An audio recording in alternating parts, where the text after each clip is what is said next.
Hey everyone, we're going to wait for a couple of more people to join. I see lots of people are joining already. We'll wait a few more minutes and then we will begin, and then we'll introduce ourselves. And if any of you want to, meanwhile, introduce yourself in the chat box or put any questions in the chat box, we have our own questions and topics that we prepared, but and also some people sent us questions, so we'll be answering those. But we'd love to answer your questions live as well. So we'll be looking at the chat box the whole time. There's a Q&A button on bottom. You can put your questions in. So I'll wait one more minute, then I'll introduce myself and my co-host. But again, if any of you want to, put any questions in the chat box, please feel free to do so. All righty. Yeah, we'll wait one more minute. It's 9:01. Okay, since I'm a very on-time person, we will start. And I'm Miriam Zeitlin. I'm a dating coach, shadchan, and kala teacher. And as my family can attest, I live, breathe, eat, everything is relationships. So I'm very excited to answer all the questions, talk about this topic. It's my favorite topic. And I hope you're all going to gain lots of great information. And now I'll give it over to Rachel. She'll introduce herself, and then we'll start with some of the questions. Hi, how are you? Rachel Burnham. I'm a dating coach, relationship coach. I coach parents, singles, and it's my total honor and pleasure to be here. And I'm very passionate about helping singles get to that final destination. As we all know, can be challenging for some, but we believe it's possible. So we're here to help you along. Absolutely. And Rachel has a lot of experience. She's amazing. I love her. She's a really good dating coach, if I may say so myself. So I guess we'll start with the first question that we have prepared. Let's go. As I said, I see a lot of new people are joining. So if you have any questions, there's a Q&A, panel that you could just put your questions in, and we'll be answering them throughout the evening. Okay, so I'll ask the first question, and we'll get Rachel to answer. Okay.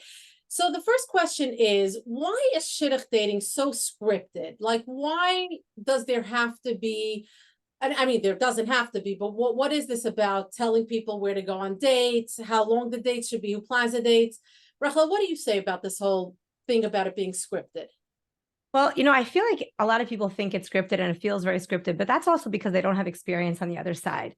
So I'm going to digress for a second and just tell you a little bit about the years that we spent on campus, my husband and I, as Rabbi and Rebbitzin at University of Maryland campus. My husband and I have and continue to do a lot of kiruv.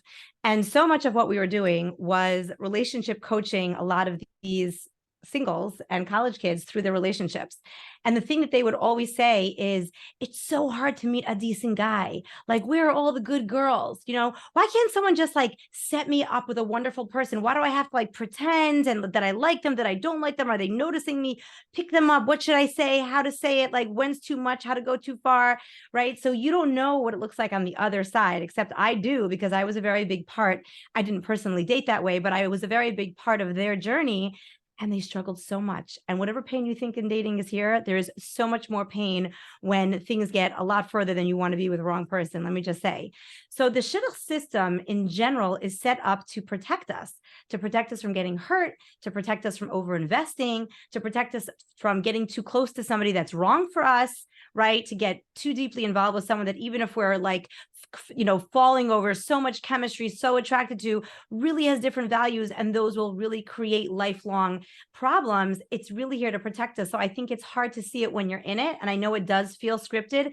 And we could talk about ways to try to make it feel less scripted and less kind of structured and interviewee kind of in that sense. But I think if we can understand what the alternative is, and I've seen what that alternative is and how broken people are and how healthy relationships are not coming from that system. Unfortunately, the system is breaking down further and further to the extent where people don't really kind of date anymore, right? So I don't really want to go into the details of college culture, but anyone who knows, most people are like not going on dates anymore. You just kind of meet as groups and all kinds of things happen that you don't want to be happening. Yeah. It's called the hookup culture, right? Exactly. Yeah. So basically, we want to avoid that. And so I know it might feel a little scripted. I do think that a little scripted is worse than the alternative, but I'm happy to explore ways to make it less scripted. I'm so glad you brought up the flip side of that because I'm actually, as a shadchan, I feel that it's scripted. So I feel like, telling people where to go on a first date. Not everybody wants to go to a lounge on a first date. People don't like that. Not everybody wants to go on these long dates. People want shorter dates. People want to be able to plan differently. Um, what number of dates to get engaged. So I hear what you're saying, but I still think that there should be some leeway. Like, let the singles decide things for themselves. There shouldn't be any rules.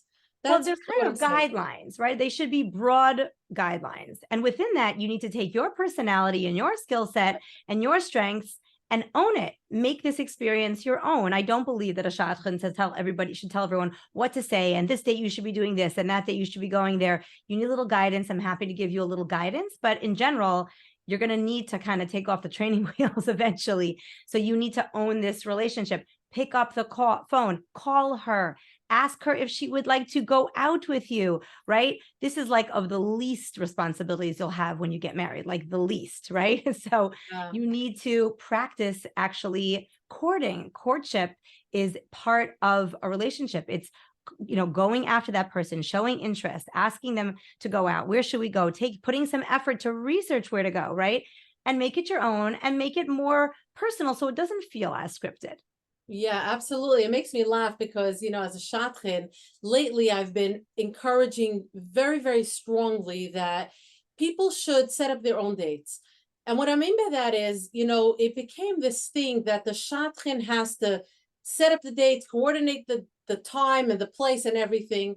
No, I tell them, I give the girl's number. I'm like, here, reach out to her directly. And people can't believe it. Even in the most yeshivish circles, why can't it be like that? The shadchan doesn't have to do it all. Like you're saying, if you're ready to get married and you want to have a relationship with somebody, court them. That's a great way of putting I it. mean, it's the first step. It's the first step of communication. When would you like to go out? What's your schedule like? These are the first steps of communication. And it could feel a little uncomfortable and it could feel a little awkward. And it's very convenient to have the shadchan there. But one day the music's going to stop and the guests are going to go home and no one's going to be there. And you're going to have to know what to say and do. So get comfortable now. Exactly. Like, oh my God, there's no shadchan here. What do I tell you? What do I talk about? It's so Exactly. true. Exactly. It's so true. That's great. Okay. Do you want to read the next question or should I? Go right ahead. I don't have them right in Okay. front of me.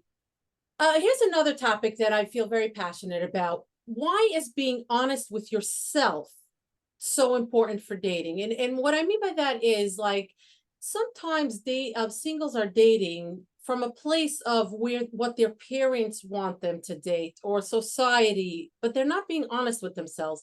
How is that detrimental to them in the dating process? Okay, this is a very important and intense question. It kind of goes along with like, the Borsalino hat and the brand name yeshiva and the brand name shoes. And therefore I need to go out with that guy who's learning in that, he comes from that family with that name, from that city, from that yeshiva, or that girl with that money, with that look, right? It looks good on the outside. I'm not going to doubt that that might have been the image you had in mind. I just not so sure what that has to do with marriage and your future or you. Exactly. Right. So we can get all those things. Like I have people calling me who are getting married for the second time, for the third time. I've never met them before. Right. And they'll tell me the first time around, I married everything that I wanted. I got everything that I wanted. I said, so what's the problem? I didn't get what I needed. And you cannot hold on to a long lasting relationship without getting your core needs met.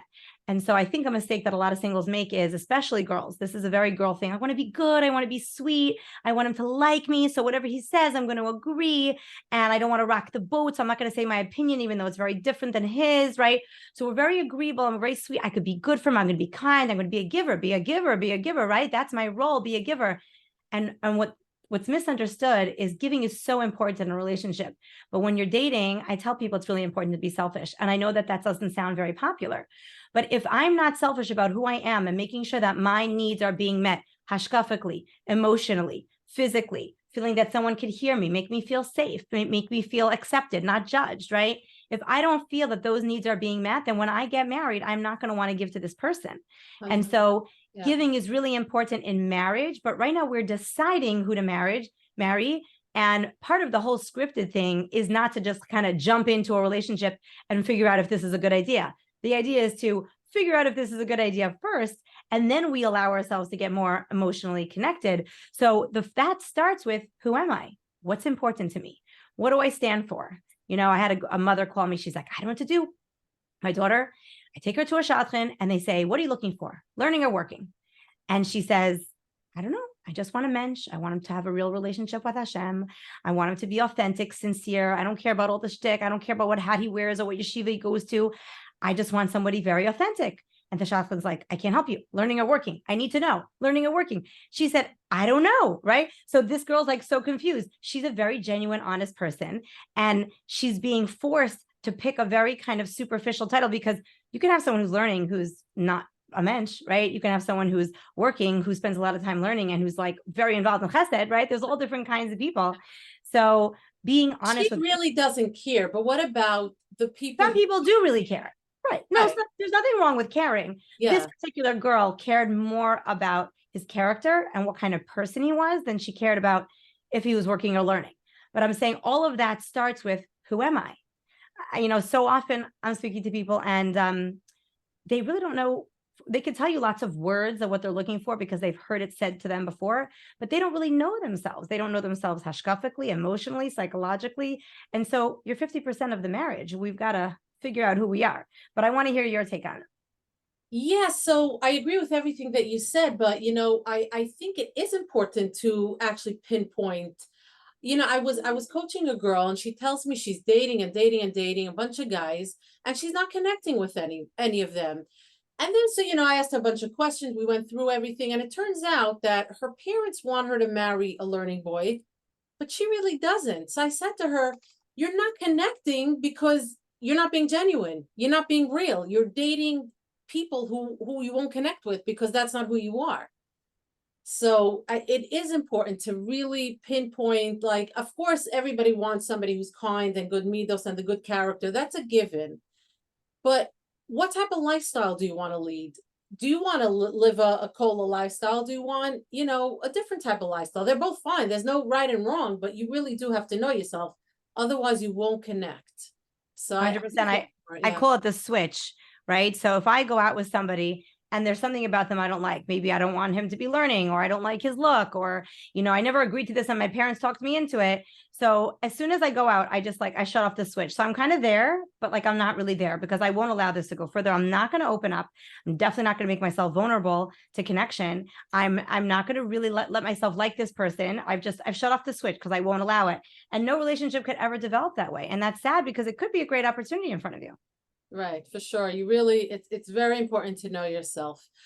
I see a question came into the chat box. By the way, whoever just joined, there is a Q&A box. You can post your questions. We will be answering the questions live. So somebody posted, what if you are going out with someone that checks all the boxes, but you aren't feeling a spark?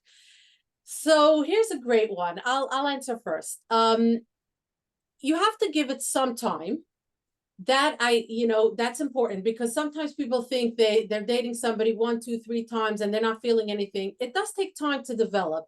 The more emotionally connected you are, and that comes from being vulnerable, from sharing, from really getting deep with the other person, then it builds up the spark. It doesn't happen right away. But if you're dating like for a while and there's no spark, it might not necessarily happen. So you have to give it time, but you don't want to schlep it like beyond, I don't want to give a number. I don't like to give numbers, but if you really feel like you did all, you shared, you were vulnerable, you tried your best to make an emotional connection and it's just not there, then it might not happen. What do you say, Rachel? Yeah, so I'm going to add to that people wait for a spark to happen to them. And not all sparks happen that way. Sometimes we have to try and make it happen. So for instance, I had a couple that were going out. He's such a good guy. He's everything I'm looking for, but like conversation always falls flat. It's always boring. We always talk about work. So I said, let me ask you, what time of day do you go out late at night? Does he have a tough job? Yes. Do you have a tough job? Yes.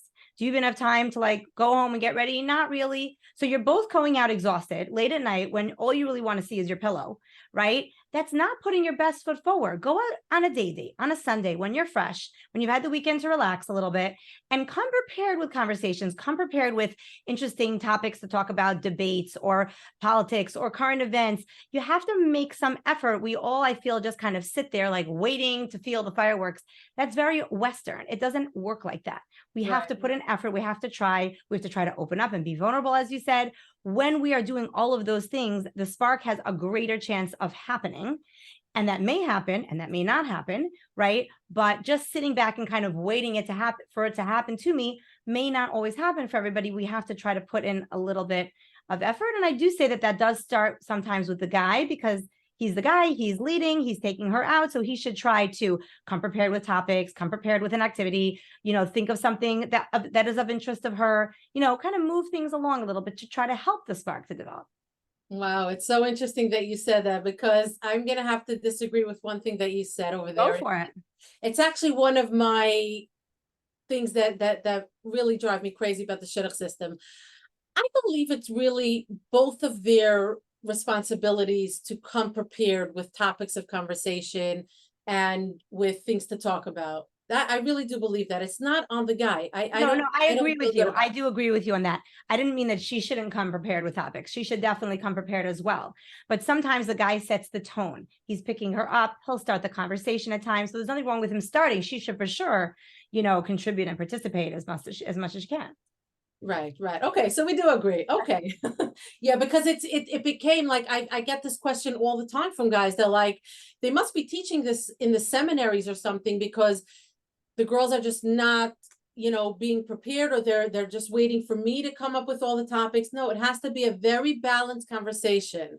I don't think that they're waiting for a conversation to come to them to just answer it. I think honestly, especially when young daters get started, they're just not comfortable around the guy. And they're just very like, it gets awkward.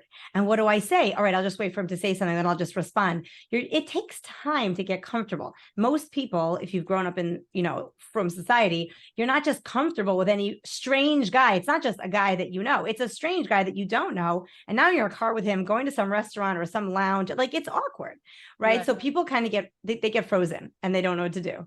Right. So, that's a good segue into the next question that came in. Can you share advice on what to ask and share on the first and second date? So that's sort of like a little bit of what you were saying. Yeah. So I usually talk about the different stages of dating, and I don't like to give an amount of dates per, couple, because every couple's in their own place. But I would say like approximately the first bunch of dates, right, would be basic facts, getting to know your family, getting to know your job, getting to know your hobbies, your interests, things you enjoy, things that you don't enjoy, topics that are interesting to you. That would just be what I call just, getting to know you. Those are basic getting to know you. And that would be maybe similar to like a coworker, just kind of getting to know my coworker, right? Shabbos table talk, like. Yeah, Yeah. exactly. And then, and every couple's different, we move into kind of building a friendship, right? Can we build a friendship? Can I get to enjoy this person's company more? Conversation flows more comfortably. We're sharing things that are more personal to ourselves, not just topics that are like external to us, like, oh, today was the, 9/11 anniversary, right? That has nothing to do with you. It's very nice to talk about because it's nothing personal. But once you start getting more personal about your life and your, things that are really affecting you, that's when we start to open up a little bit more. So that's kind of building a friendship. And that's really important, because I need to know before I really want to marry this person, do I like them? Before you love someone, do I like them? Do I like to be around them? There are times that you might love them more and times you might love them less, but do I like them? Do I like them enough that when we're having a disagreement, that I want that their best interest that something should be in their best interest, because I care about them, because they are my friends, right? I want to go to my mother and they want to go to their parents, right? My parents, your parents, right? But if I really care about you, I also want to see you go to your parents. So we're going to be flexible, because you're not just my spouse, you're my friend. I care for you, right? So building that friendship is important. And then the third stage I call just emotional intimacy, which is being able to see if I can open up to this person more than just a friend, maybe like a best friend, or even more than a best friend. Can I feel safe to share? Will I be judged? Is this person getting to see the real me? Do I feel understood? Or do I feel like, communication is off and they don't really get me? All of those kinds of typically after that stage, people have kind of in their mind, if that stage goes well, which can take X amount of dates, people are typically ready to move into talking about getting married. And then Right, but that's important not to skip that stage. The emotional very intimacy, you important can't not to skip skip it. that Yeah, stage. Very important. You cannot skip that stage. It won't move forward. I had a guy who couldn't seem to get emotionally vulnerable, and he always got to stage 3, and then all the girls dumped him. Stage 3, dump. Stage 3, dump. And he couldn't figure it out until he came to me, and we worked through it and realized he always gets stuck in this stage, excuse me. He did not grow up in a home that was emotionally expressive. He didn't know how to do it. It definitely wasn't modeled for him. And so I had to teach him. I had to actually role play and teach him how to do it. And Baruch Hashem, he's dating someone, very seriously now. So let's wait for good news. That's yeah, great. right. Yeah. And the fourth stage is the leap, right? So I know you, I'm building a friendship, there's emotional intimacy. Can we actually take this crazy leap into engagement and marriage? And if any of those stages are skipped, there's a problem. And if you get stuck in any of those stages, so the person who can't make small talk in the first, beginning first date, or somebody who can always get to stage 3 but can't get past emotional intimacy, or someone who always gets to stage 4 but is so scared of commitment they can't make that leap. If you get stuck in any of those 4 ways, call your local dating coach. Exactly. But I love the way you put it, the leap, because this is the spot where a lot of people do get stuck. Yes. And that was one of the questions, like how to get people unstuck. This really is the place where, they go through all the stages, they're ready, but there's something. So you know what I say? If you went through all the stages and it's good, you did the emotional intimacy, you did, you didn't skip any of the like first, how we do it is the head stage. It has to make sense. Then you have to really like the person. You have to be emotionally intimate with them. If you go through all the steps and everything checks off and you really like each other, you enjoy each other's company, sometimes you just have to push through because it'll be discomfort. You'll have every excuse in the world why not to do it. But if everything checks off, you should push yourself, because for many people, they're not going to be 100% ready ever. So I'm going to add one piece to that. Yeah. I find that unless we're dealing with someone who's stuck with, emotional traumas or baggage or things that went on in their past that were really traumatic, unless that happens, what I find more often is he's such a great guy. I like him so much. We're compatible, hashkafically, personality, our families are like all those things. But there's some image that I had in mind. I don't know if it's his look or if it's a personality or if it's the way he dressed. There's an image that I have in mind that doesn't match up to the person who's in front of me. And that gap makes us feel very ambivalent.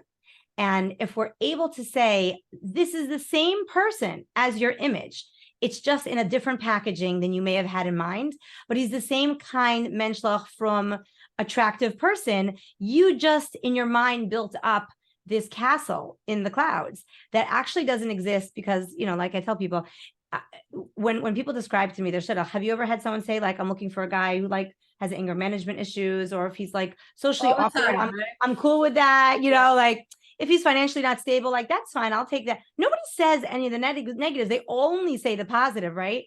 And we know people are human, we know they have flaws, so we're all the flaws. Why doesn't anyone come to me describing flaws? Right?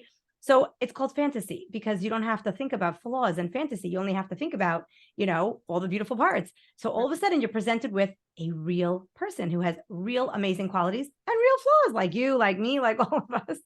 And it's like, what's that? I saw a flaw. What's going on? This is very uncomfortable. Should I dump them because I saw a flaw? I'm like, guess what?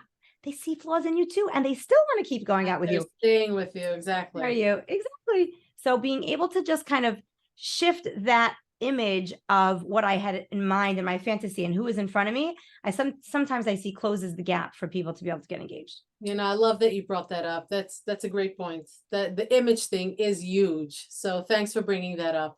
All right, let's move on. Let me just see, there's so many questions here. Somebody, she went on a recent date with a 48-year-old guy from Ohio, never married. I'm 34 on his shidduch resume. It says he's a Baal Tshuva for 8 years. He's still growing. He didn't wear a kippah. A few days later, I brought it up on the text message and asked him, does he normally, okay, I'm not sure what the question is here. So, okay, so let's, somebody asked, can you share advice on how to choose a shadchan? So this is really, somebody that you're able to get along with, to connect with. Not every, it's like a shidduch, It is. really. It It is. really is like a shidduch. If your personalities have to match, if you can get along with them, if you like the suggestions, if they're not pressuring you, then any shot. You can work with any shot. There's no right and wrong for that. As you date and you get to see them and they get to see you, you'll see if their style works for you, and you might have to move on to another shotgun. That's right. Exactly. Believe me, there's hundreds, thousands of shatchanim. If one doesn't work for you for whatever reason, You'll find others. you'll find another one. Okay. Okay. How do I develop the skills to discuss uncomfortable topics on dates? Oh, that's a great question. So, wouldn't you say so much of marriage is having uncomfortable conversations with someone that you really like, right? So how do we prepare our singles? Right, exactly. Sweetie, you probably didn't mean to, but remember I asked the socks not be put on the floor and you keep doing that. You don't realize because you're not so mindful of it, but it really bothers me. All these uncomfortable things, finances and whose job it is to change the dirty diaper. All these things are not comfortable, right? And we can get obviously more uncomfortable, but we could stop there. So I think it's an important skill. It's part of healthy communication. So there's a great book that I like called Fierce Conversations. And Fierce Conversations is all about, it's not for dating, it's for any conversations. It's all about the conversations that could change your life if you had them properly. And the conversations that if you don't have them properly will change your life in a different direction. So for example, should we have another baby? Can I get a raise? Will you marry me? Right? These are all big conversations that are life-changing if you have them properly, right?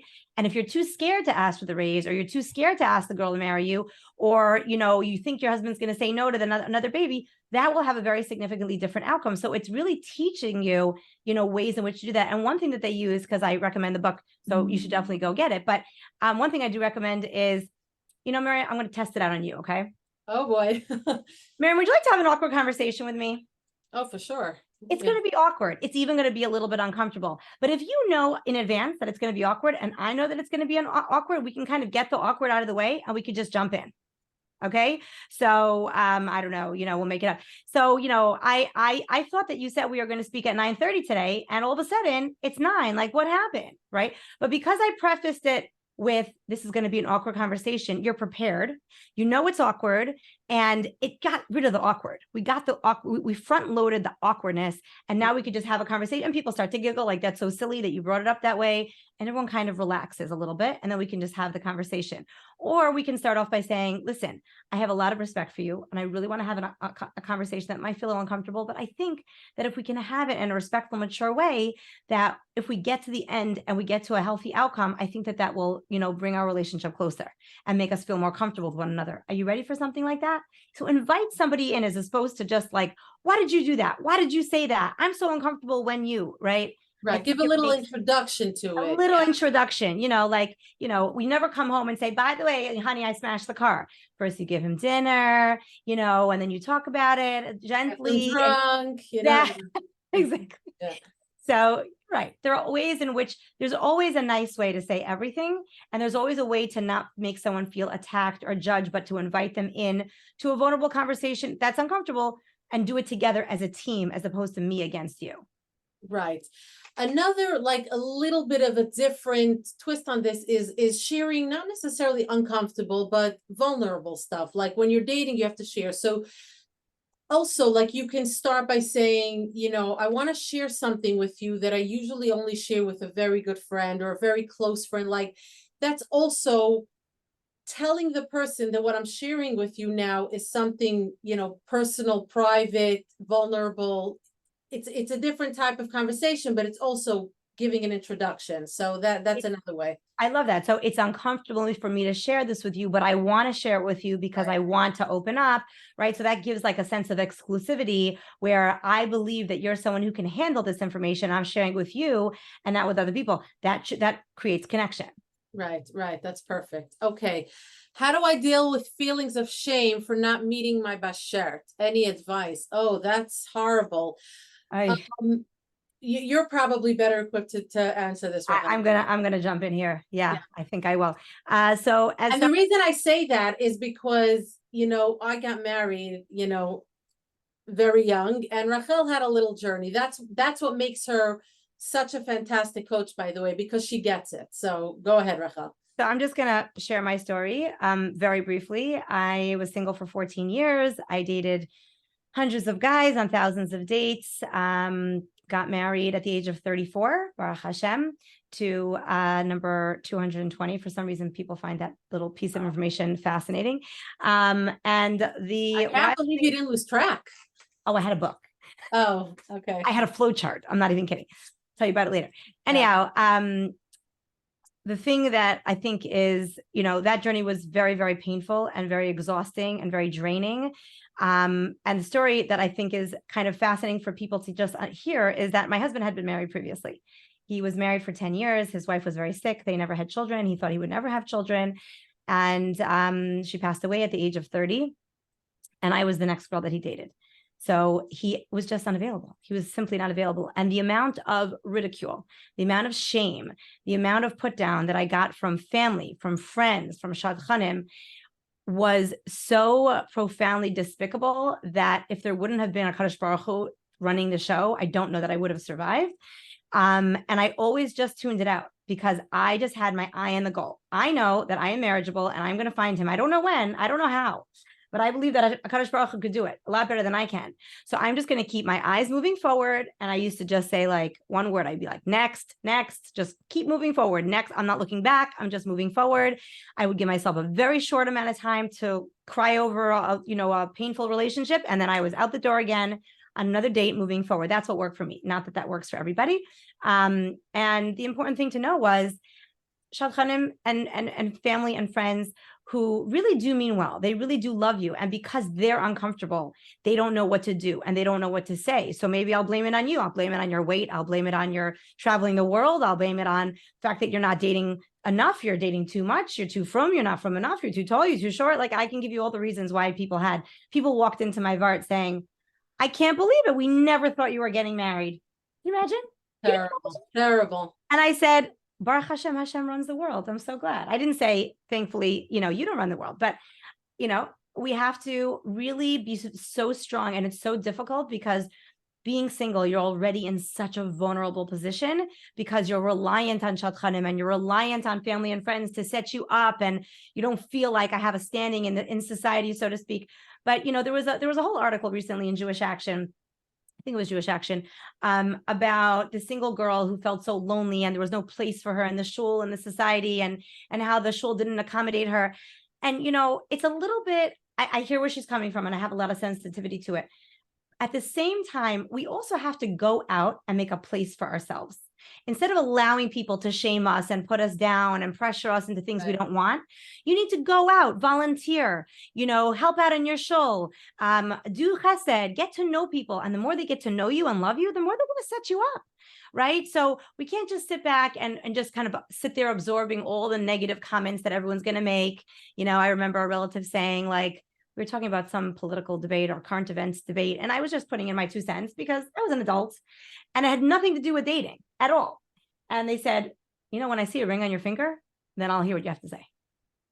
Right. So I was in my 30s, right? Like I don't have an opinion, like I don't have an educated adult opinion, but people will say and do all kinds of things because they're uncomfortable and they don't know what to do with the uncomfortableness. It's like a shiva call, right? So we're uncomfortable. So we just say dumb things.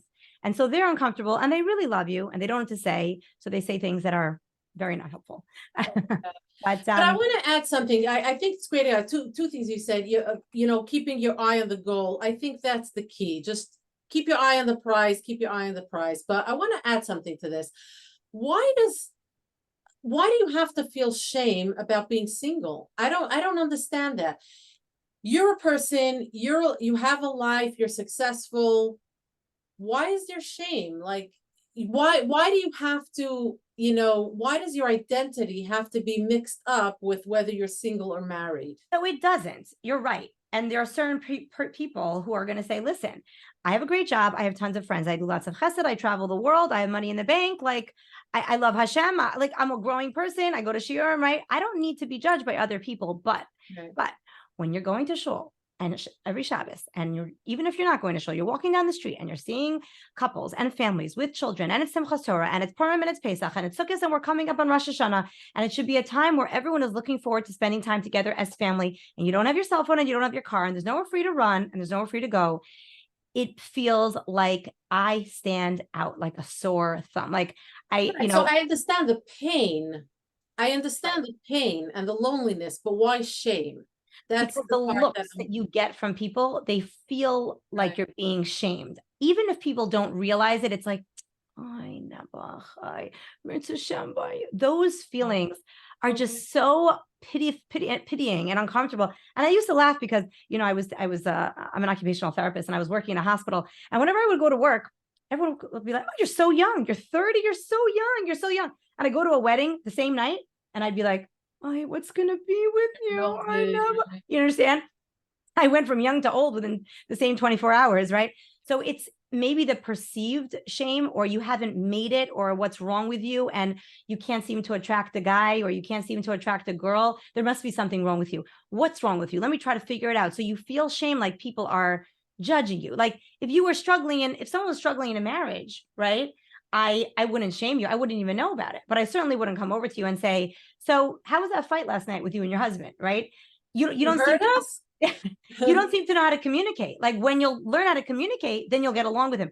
Nobody would say that because nobody would know that, right? But That's right. I guess it's public. Everybody knows about it. Exactly. Okay, I hear. But so the main thing is the 2 points that I got from this is keep your eye on the goal and believe that it comes from Hashem. So those that's great advice. And I'm just going to add one more little tidbit Yeah.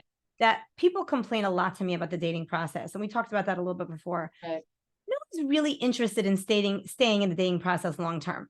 And I know it's not comfortable, but we have to focus. That's not the goal. The dating process is not the goal. Marriage is the goal. Right. So that's just the means that we have to get there. So if we could focus on, we've got to get through this dating process so we can get married, and then you're not going to be dating anymore, right? Of course it's uncomfortable. It's going to be always uncomfortable till we find that right person. And, you will always reject or be rejected to every single person that you date, except for that one person you marry. So that's a lot of rejection that you're giving or getting, right? It's uncomfortable, but that's how we find that one person that we marry. Yeah, absolutely. Good point. All right, let's move on. Somebody's asking here, is it a red flag if the guy doesn't spend too much? For example, he only likes hanging out in the car, doesn't put effort into planning the dates, or is that just him being comfortable? So Go for it, man. What? Go for it. Yeah. Yeah, I was going to answer. So I don't know about it being a red flag, but it's, I always say dates don't have to cost money. There's so much that you can do that don't cost a lot of money. You could go to, nice walks in the park. You could go to free museums they have sometimes. There's a lot of things that you could do that don't cost a lot of money. Just hanging out in the car and doesn't put effort into planning dates. I'm not gonna say it's a red flag, but it's certainly like, I'm wondering, like, what does he want? Like, does he want a date? Does he want to, like she used the word before, court you? That it's a little bit interesting. So I would definitely proceed with caution and maybe ask. I don't know. To me, it is a little bit interesting because dates don't have to cost a lot of money. So, that's something. What do you think, Rachel? So I don't really care where he takes you, and I don't care how much money he spends on you, but I do care about the effort. You need to try, okay? Because marriage is going to take effort. Effort to take out the garbage when your wife needs, and effort to get up for the baby when they're crying, and effort when you need something that they might not want to do because it's uncomfortable and it's 3 a.m. and you're 9 months pregnant and you need them to go to the grocery store for, a turkey, you know what I'm saying? Right. And so I don't like that. I'm not seeing the effort. I don't care so much about how much they spend. So the question is, are they lazy? Are they tired? Are they just not creative and they can't come up with ideas? So I don't know what that is. But it doesn't feel comfortable for a girl when someone doesn't put effort into getting to know her, at least initially. This is should be the most exciting time of getting to know someone. You should put in your most effort now. You should be on your best behavior. And your best behavior and your most effort. Going to be when you're married for 10 years, right? Yeah, exactly. Yeah. Is he going to take you out on a date when you're married 10 years if he hasn't taken you on a date even when you were dating? Exactly. It's a little bit interesting to say the least. Okay. Agreed. What about if there's something about my life that is so specific that I feel that either I should not bring it up sooner, I should bring it up and use it as the biggest filter? I'm a foster mom, have adopted a special needs child and want to adopt more special needs children. So she's asking, like, if I have something big, should I disclose it early on? And like, Well, if he can't deal with it, it'll filter it out, or should I save it for later? okay, so she herself is a foster mom? It just says I'm a foster mom. I'm reading, by the way, I'm reading the questions from the chat. If anybody else has questions, I see a lot of questions. So I'm I not mean, sure. I doubt that people aren't going to know that when looking into her. Right, Right. right. So if someone's divorced or if somebody has children already or foster mom, like those things people probably have heard of. Right. So that is its own built-in filter right there. Right. So I guess you're right what you're saying, but let's answer the first part of the question, not specifically for this scenario. In general, we had another question here about, and I'll segue it into this about, how should you respond if somebody tells you they're on either anti-anxiety or antidepressant medications? So it's the same type of idea. Should you disclose this stuff early on or wait till later in the dating process? What do you think?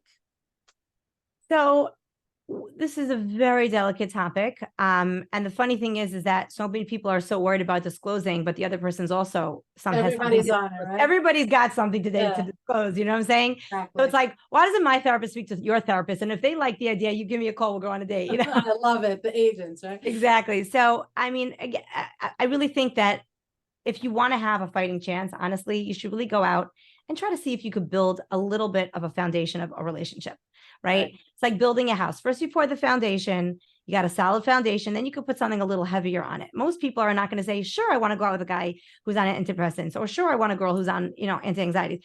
So if I know them and I like them and I'm attracted to them, most Rabbanim will say date 4 or 5 is an appropriate time to disclose something like that. And I don't know that it's necessary for every person you date to know all of that information up front. Especially people are calling around about you. Not everyone feels comfortable with that. So it is fair and appropriate, I think, in today's circles to share that kind of sensitive information fourth, fifth date, where I've developed a little bit of a relationship. I'm ready to put something. I feel the relationship is good at this stage to handle something a little heavier, but I'm not waiting till like engagement to dump a bomb on them because that would be really disastrous. Right. So this is in general something big, but I want to specifically talk about the medication piece because I feel it's important.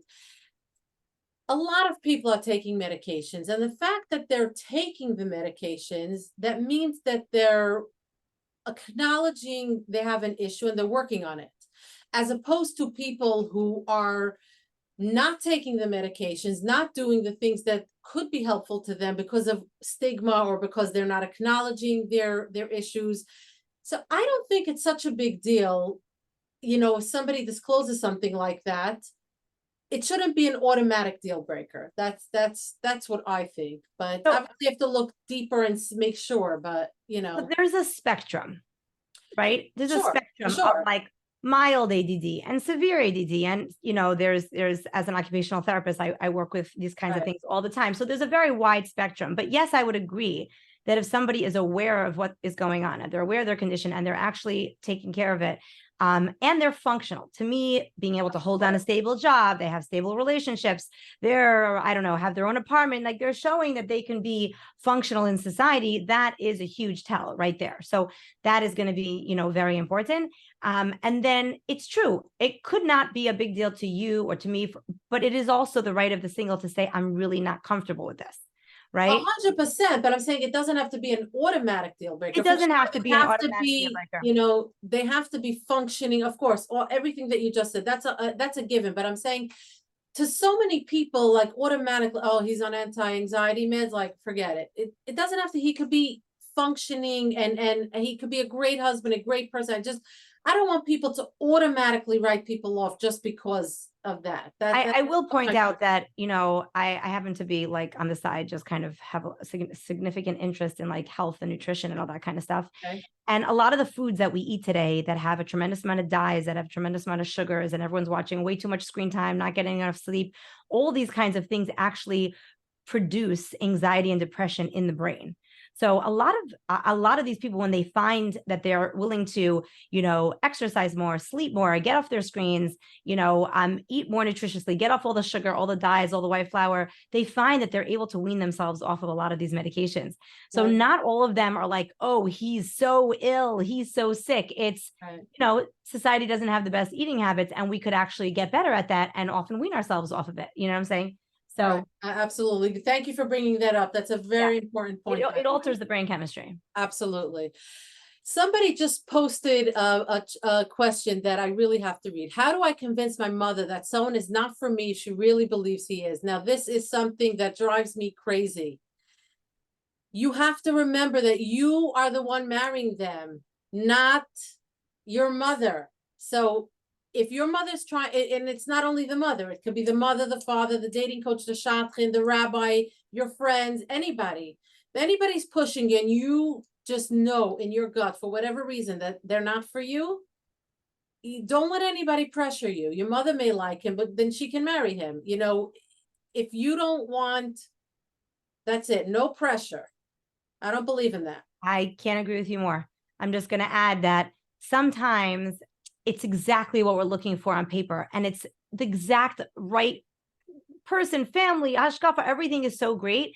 And we have such a hard time saying no because he's such a great guy or she's such a great girl. But it's great, but it's not great for you because something about it is not pulling you there. And if you can so easily say, like, if my friend got engaged to her, like, or him, I'd be fine with that.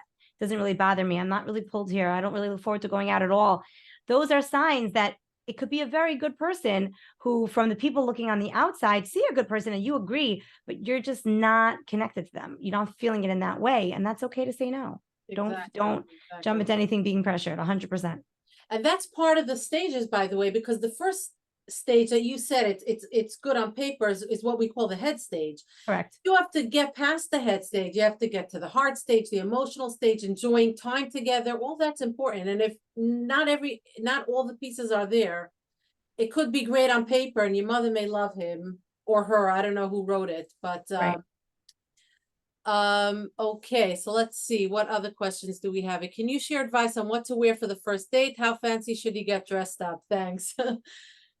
That really depends on your hashkafic and cultural norms of where you live. If you're living in Flatbush or Five Towns, like, things are going to be a little fancier. I live out here in Silver Spring, even though I grew up out of town in New Haven, Connecticut, and then lived in Flatbush for 20 years.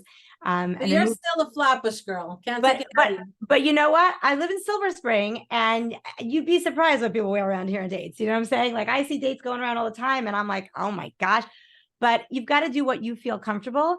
And I think more importantly is, don't try to just put on a show that is a show to be put on for everyone else. If you feel that this is something you would never, ever wear, right? So if you're going to buy an outfit that you would never wear in the street because everyone says this is what you have to do, and it doesn't really represent who you are at all, let's not pretend to be someone that we're not. This is not going to be helpful. Exactly. But I want to add to that as well that you could, if you're going through a shadchan, ask the shadchan to find out like what type of dress code, or you can ask the person directly. Because I've had dates where one was overdressed, one was underdressed, and they were both uncomfortable. So it's okay to ask about it beforehand as well. I mean, I've had guys who, took me on very, very long walks and hikes, and I was wearing like 3-inch heels, and they just didn't So bother fun. to say anything. Yeah.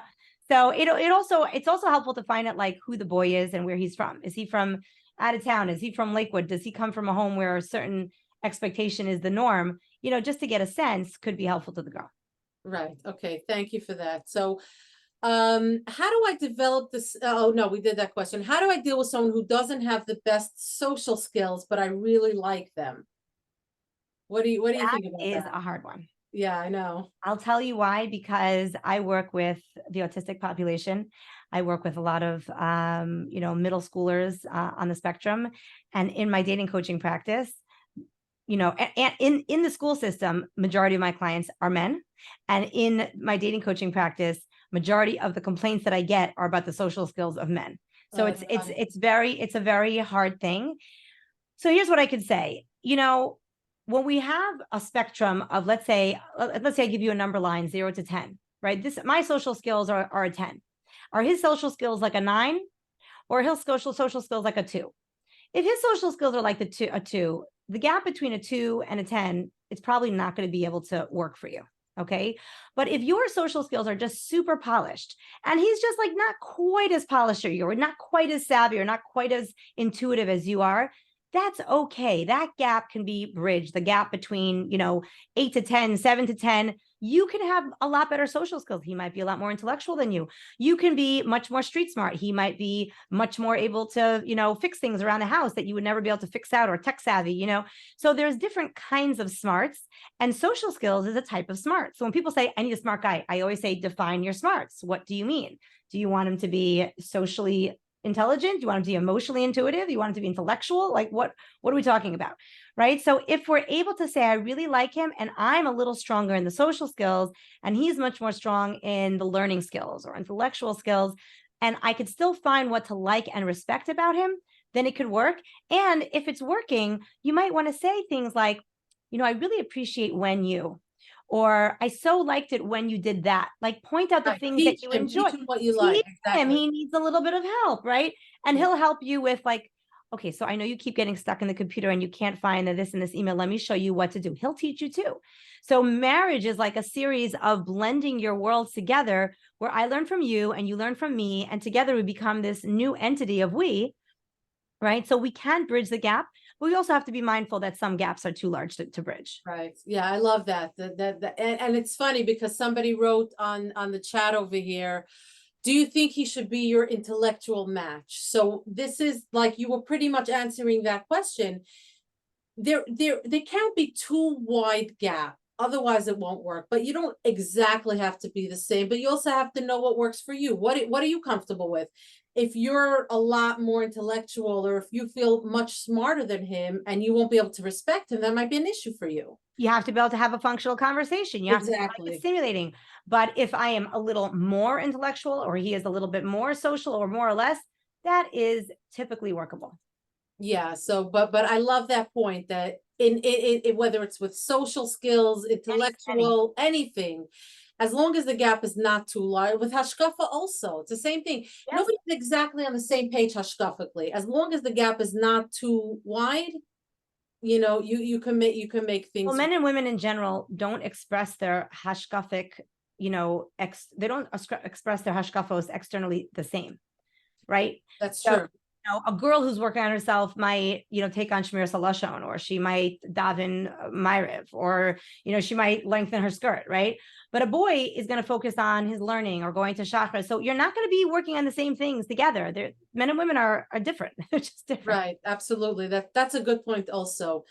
Somebody wrote, does one have a chance at marriage if you have a slight disability? So I'm not sure what she means by disability, but 100%. Of course. People with all sorts of disabilities are getting married, Of and all course. sorts of issues, and not everybody's perfect. So 100%. People with disabilities get married all the time. I just did Absolutely. a wonderful podcast last week with this wonderful woman who has a program where she coaches young men who who are on the spectrum and who really want to be married.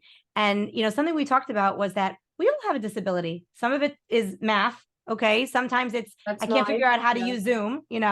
And some people is I have a lisp, or I have a walking, I have a limp, right? Or I have a learning disability. We all come with something. Some of it is more external and some of it's more internal, but know that we all come with something. We just have to find the person that is comfortable taking our shortcomings, our disability, 100%. and you can live a beautiful life. Yeah. Another question similar. What if someone has mental illness that was worked on? Can they get married? Absolutely. We spoke about this. A lot of people, married people have some sort of mental, I don't want to call it illness, but some sort of things that they're struggling with. So if it's worked on 100%, you can get married. It's like what I said before. If you're aware of the issue and you worked on it, 100%. It's I not, think when we're in our bubble of being single and we see our issue, whatever it is, disability, challenge, mental illness, we yeah, think that we're the only person in the whole world that has this challenge, and that everyone out there in the dating world, they're perfect, they've got it right, and I have something wrong. But if you find someone who also has something maybe a little bit different than you, than they're struggling with, and you're like, you know what, I'm fine taking, you have a little bit of an anxiety disorder, that's okay. I have a little bit of a learning disability, okay. We'll help each other. We'll work together as a team. It's not about two perfect people, right? I could be imperfect and you could be imperfect, and we could be perfectly imperfect together, happily. tongue twister. But you know what? Besides for that, you don't only have to focus on your disability. What else is there? I'm sure you have lots of great, amazing qualities. You are not only defined by your disability. And this is something, like I said before, but the single status, you're so much more than that. So don't focus only on your, disability or your mental illness. Focus on your positive qualities, because if you're focusing on your positive, other people will as well. So, When you become a parent, Mitzvah, hopefully you listen to the Zoom and you just meet the right one and you become a parent, you'll realize that children don't need their parents to be perfect at all. They wouldn't care if a parent had a disability. What they need is for their parents to be loving, for the parents to be present, right? For their parents to be there for them. And as a mother or as a father, those are things that are going to go far beyond whatever disability a person has. If you have a kind heart and you want to be loving and giving, you can use that in so many ways to help your relationship that you'll see don't really affect your long-term marriage. Maybe they affected your school age years, which I'm sure like a learning disability or mental illness definitely did. But if you're able to be functional on some level and be able to hold down a job and hold down relationships, then there's no reason why you can't be successful. absolutely. Yeah, good point. Somebody wrote over here, she always comes neat and clean, but she doesn't paint her nails. She doesn't wear heels. She doesn't dress up much. I asked her and she tells me she's going to try to change. Should I believe her? Is she really going to change? I say you can't change somebody. If you're dating her and you don't like that she doesn't paint her nails and wear heels, then she might not be the right one for you, because that's not her. You can't date somebody and marry them expecting to change them. That's not how you go into marriage. Yeah, I also like that she's trying to be authentic to who she really is. That's just not who she is. It just isn't. So she doesn't want to put on a whole show and then a guy's going to expect that show and she only did it for dating and then he'll be all disappointed. She's like, this is who I am. I like being, minimalistic. I like being simple. And if you don't like that, then maybe we're, not a match. Exactly. And I want to bring up another point on this is she said she is willing to change, but if you're changing yourself just because you think that the person you're dating, that's what they want, then that's not right also. You shouldn't have to change yourself for anybody. Obviously, you can change your character and become a kinder, nicer person. That's a different thing. But if that's not you and you're not comfortable with it, you don't have to change yourself for anybody. That's not genuine. 100%. Okay, how do you discuss financials in second marriage dating when there is kids, and how should a couple deal with it after marriage? What do you say? I know a lot about this topic. Yeah. So, obviously it's going to depend on, the couple themselves and what they feel comfortable with and what are the financials, going along. But something that I just recommend to couples is make a list of the top 10 financial needs that you have, whether or not it's tuition or a vacation or rent or bills, and prioritize them according to what is most important to you. And you should be both doing this. Make a list of the top 10 financial goals or financial requirements that you responsibilities that you have, and see if you number it similarly. Because to me, a vacation might be very, very important every single year. To you, you don't need a vacation. You just want to make sure that you always have, a new outfit in your closet for a Yontif. You know what I'm saying? To him, he wants to have a piece of steak for me, for Shabbos or for Yontif. He can't be without it, right? So we tend to fight about these little things, not realizing that for that person, that's number one. That's really important. And if we could talk about it beforehand and have a conversation about expectations financially,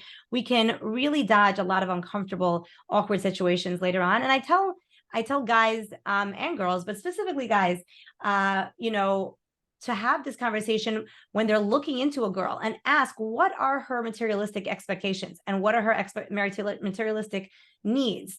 So I break it down into, is she very low maintenance? Is she kind of average maintenance? Is she high maintenance? These are important things for someone to know, because if I feel like no matter how hard I work, no matter how much money I make, I'll never be able to take care of her, then I'm not looking for that kind of girl. I'm an out-of-towner. I want a simple girl. Then you should be dating that 5 towns girl who's not going to be satisfied, right? Right. So Do you think it's important to actually ask the questions, and it's not something that you like just, learn about the person through the dating? So I do recommend that people ask about this in research beforehand. Now, Oh, when you're researching the person, once you're on the date, obviously you want to get to know them and you want to get to experience them, right? Obviously that is true. And they're typically always the savers who marry the spenders, right? You know what I'm saying? That's like a funny thing that Hashem does to us typically. And so like one likes it hot, one likes it cold. Always the same exactly, thing, yeah. exactly. And that's how Hashem made it, because he wants us to learn to work together. That's the point. It's so frustrating. He always wants the window open. I want it closed. That's the point. Now work together, right? So if we could, instead of getting uncomfortable with it, just kind of, preempt it by discussing it up front. And I recommend that couples have like what I call like your like little stash savings account, right? You take $100 a month, you put it aside, and you could save it or you could spend it, but no one can tell you how to use it. You want to buy a pair of shoes? That's fine. You want to buy an expensive pocketbook every 10 years? That's fine too.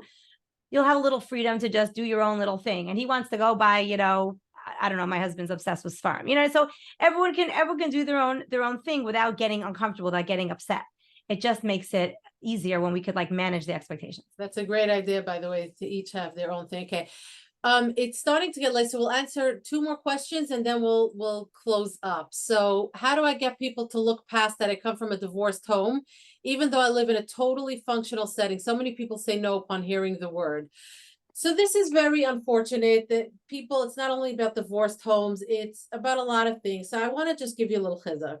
People may be saying no to you, but the right one in the right time will not say no to you. So I know it hurts. I know it's frustrating, but hang in there, because the right one will say yes to you, and it won't matter what type of home you come from, and they're going to love you for who you are. So don't let it get you down. I call it a natural filter, right? So now we filtered Sure. out all the people that we know for sure are not for you. If he cannot accept that you're from a divorced home, which by the way, unfortunately, there are so many people today that are from a divorced home that there's lots to choose from. Unfortunately, that's the case. But if he cannot handle that one detail, we don't have to date him and waste any time getting to know him. So it's a natural filter. The people that you are going to be dating are going to be interested in your package. And that could be very helpful. It saves you a lot of time and energy. Right. That's a great point. Okay. So one more question. Why is it that I like the ones and they're not interested, and they're interested and I'm not? What's that about? So that's another hard one. Yeah. I mean, that's just, again, it's all about, you only need one. So you might like some, they don't like you. And that's the process of dating, and rejection hurts. It does hurt, but you only need one. And when the right one comes along, you're both going to really like each other. So I'm going to jump in and just say that there is an interesting phenomenon that happens when I'm really excited about somebody and I like them, whether or not I like their personality or their intelligence or their look, whatever I like about them. I get a little excited. I get a little eager, and I talk more, or I show more eye contact, or I show more interest without realizing it.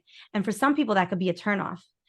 So if a girl is like very excited about a guy, is he going to like me? And she's trying so hard because she really likes him. He often gets like, whoa, what's going on here? Don't try too hard. Don't try too hard. Exactly. And then vice versa, where like, I'm not trying to play hard to get, but I don't really like him. I'm not really into him. And he's thinking like, I got to chase her. I got to try to get her. Right. So he's like liking you when you're not really into him, and you're like, go away. Why? And the more you do that, the more he wants you, because he like, it's the chase. It's exciting. Oh, I want to get this girl I can't get. So that's why sometimes this happens. So if you really, really like a guy, don't show it. Just go chill. Just go easy. Don't become too eager. Don't get too smothering. Don't text and call and be constantly like on top of him.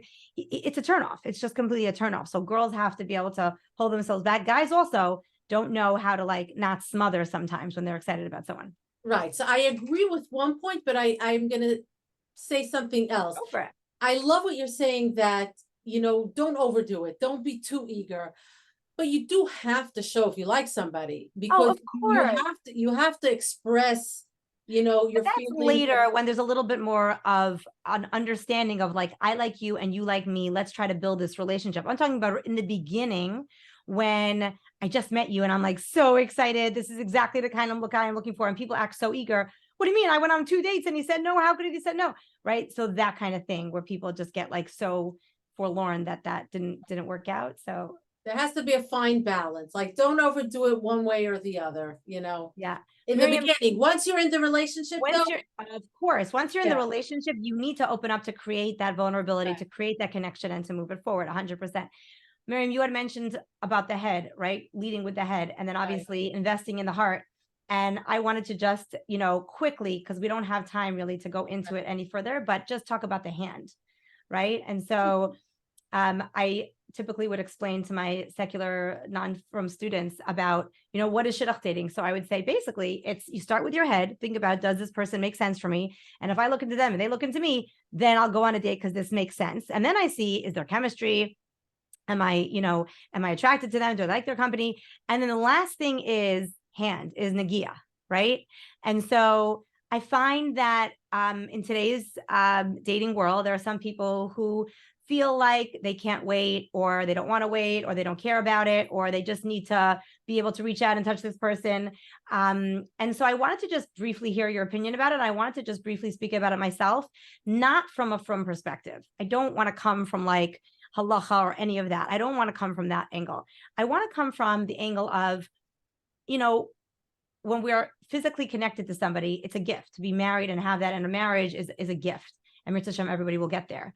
But when we introduce it too early, what it does is it actually releases oxytocin in the brain, right? Oxytocin is a hormone that's released when a mother is feeding her child and when a husband and wife are together.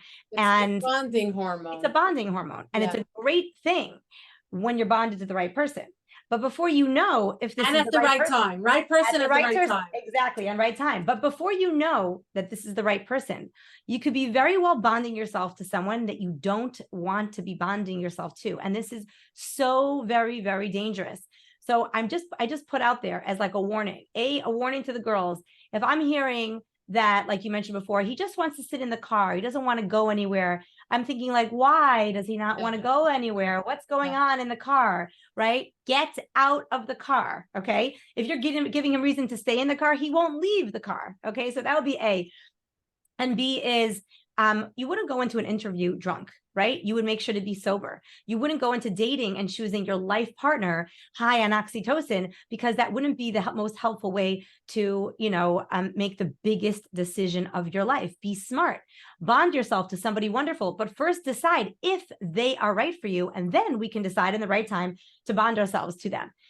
In addition, and then I want to turn it over to you, when we have a beautiful relationship, a beautiful couple that's building something and it's really going forward and it's really connecting and they're opening up and they're sharing emotionally and becoming vulnerable, sometimes they think like, ooh, let's just like, what would happen if I just like leaned over and gave this person a hug? It's not that big a deal. What they don't realize is it starts to chip away at the respect that one has for the other person. And slowly, I thought I could trust you because I thought you were this kind of person, but maybe you're not. So if I can't trust you here, maybe I can't trust you there. And then all of a sudden it chips away at the respect. And before you know, the relationship starts to unravel and becomes much more focused on the physical than all the great things it was building before that. And it's very, very sad to watch couples unravel their beautiful relationships over something that could so easily have been avoided. And I'm just putting it out there because when I have girls calling me crying, I don't know, I've been dating him for 8 months and he can't figure out if he wants to marry me. And I say, are you Shomer Gia? And they're silent. Well, I know the reason why it's still dragging on for that long, because if you're going to let it drag on for that long, and frankly, this whole area, whether we like it or not, is really very much in the hands of the woman.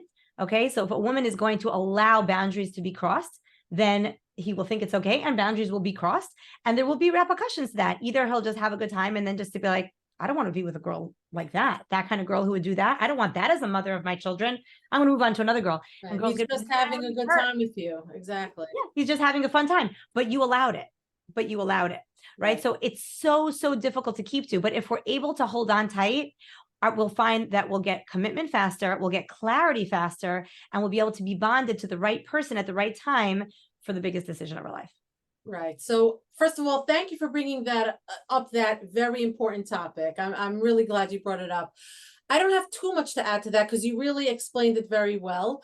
I just want to like add 2 points. It's not really adding, it's just, elaborating a little that you sometimes may feel pressured. You think the guy is only gonna like me if I give in. But once you give in, like Rachel said, he'll lose respect for you and you'll lose respect for yourself. And then if you're bonding, it's not a real bond. It's not a real connection because it's all the hormones that are blinding you. So again, it has nothing to do with halacha or frumkeit or anything. It's just not a good idea. It's just not smart dating It's practices not if you smart want to dating find the practice. right person. Exactly. But I want to say something, and this it's going to sound like I'm sort of contradicting myself, but I'm not. When girls come and tell me that they're dating, but they don't feel that spark, they really like the guy, everything makes sense, they enjoy their company, but there's something missing. This is the thing that could be missing. And for many girls, after the wedding, after the chuppah, they say, you know what, this is what I was missing, that physical touch. For guys, yes, they want the physical touch, but when they look at a woman, they know if they're gonna, they know if there's gonna be that connection. For the woman, she needs that physical touch, but you can't give into it. But if everything else checks out and there's that tiny, tiny little bit missing, it could be that it's just this. And so many people, like once they're married, it all falls into place. But again, I want to reiterate that everything else has to check out. Like you have to really enjoy their company. You have to like them, love them, all that has to be there. And then the deeper connection, the deeper feelings, the spark that most girls are looking for, that'll fall into place after. Yeah. Anyway, so we're pretty much out of time, but Rachel, I want you to just give some, closing thoughts to all these beautiful people over here. What do you want to tell everybody? We're going into Rosh Hashanah, and as we all know, Rosh Hashanah is the day that all shidduchim are made, and HaKadosh Baruch Hu decides for the year what's going to happen. And so, I'll share a little kind of family heirloom story. My grandfather was standing in line in the concentration camps, waiting to be killed. And what does a person do when they're waiting to be shot? So he's saying vidui, he's saying ani mamen, he's saying shema. He finished all his davening. He didn't have anything else that he, off the top of his head, could say. And he's looking around and he said, you know what? I'm going to march myself to the front of the line and let's see what happens. He marches himself to the front of the line and he gives high salutes to the commander. And he said, we're not hungry. We're not sick here. We're just starving.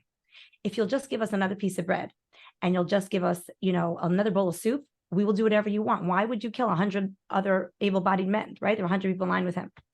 And the commander thought about it. And he sent all those 100 men back to the barrack. In that line was my grandfather who asked. It was also my other grandfather, right? It was my mother's father and it was my father's father who didn't even know that their children would later be getting married, which were my parents, right? And so my grandfather ends the story. He always says, if you don't ask, you don't get. We're coming before Rosh Hashanah to Kadosh Baruch Hu. You need to ask. You need to beg, beg, beg. And ask HaKadosh Baruch Hu to give us what we need. And sometimes it's hard to hear that a year has gone by and Hashem decided that this was the year not for you to get married. We all want to hear about when it's the year for us to get married. But sometimes Hashem decides it's not the year for you to get married. And all those years that I davened and it didn't happen were such painful years. I thought I davened such a good davening this year. Why didn't it happen to me? And I saw over my years of being single that there were things that I had to work through. There are things that I had to grow in. There were things that I had to mature in, because if I didn't, I would not have been ready to marry my husband. My husband had been married for 10 years. He, lived a whole full life. He was a rabbi on campus doing kiruv for 11 years on University of Maryland campus, right? If I had never had any relationship experience under my belt, how would I be able to marry somebody who had been in a relationship for, 10 plus years, right? So being able to accept that what Hashem is doing for us is good, even when it doesn't feel good, that real bitachon work is so, so challenging. But being able to say, Hashem, I'm completely in your hands, and I know that you know what's good for me. Not the shadchan, not the parents, not the family. They don't know what's good for me. But HaKadosh Baruch Hu knows what's good for you. If we're able to really accept that this Rosh Hashanah and be able to take our pain, pour it into tears of tefillos, not just for yourself, but for all of your friends that are single too. I have lists of people that I daven for. To be able to do that and come to Rosh Hashanah and say, listen, I've done everything that I can. I've asked, I've tried, I've begged. And if HaKadosh Baruch Hu decided that this year is not the year to get married, because I never liked when people said, oh, it's going to be this year. You don't know that. Don't tell me it's going to be this year. How do you know? Right? It takes many years sometimes to build maturity. Like when my parents said, you didn't marry a boy, you married a man. It takes many years to build a man. And I waited for all those years, right? And so when you actually meet him or her, you'll realize why you had to wait all that time. But the waiting is so, so hard. And the only one who could really understand that pain is the Kadosh Baruch Hu. So I really encourage you to take it and turn it towards your siddur this Erev Rosh Hashanah. And I'm certainly davening for everyone out there. And it's just my little bit to be able to give back to singles, understanding what it feels like. And it's been such an honor to be here with you, Miriam. Thank you so much. That was really beautiful and so heartfelt. I just want to add one little thing to what Rachel so eloquently said. Yeshua Hashem Keharifying, it can happen literally in the blink of an eye. So my advice to all of you is don't give up. It could happen in a minute. From 1 second to the next, you'll get a phone call with a suggestion. It can really happen. But if you sort of give up and you're living a life in despair, you have a certain vibe around you. So you're not allowing the shefa. You're not allowing the bracha to come in. Exactly. Don't give up. I know it's hard. And if you have a bad day, the next day will be better. But remember that in a blink of an eye, Hashem can make it happen. So all you need to do is just ask.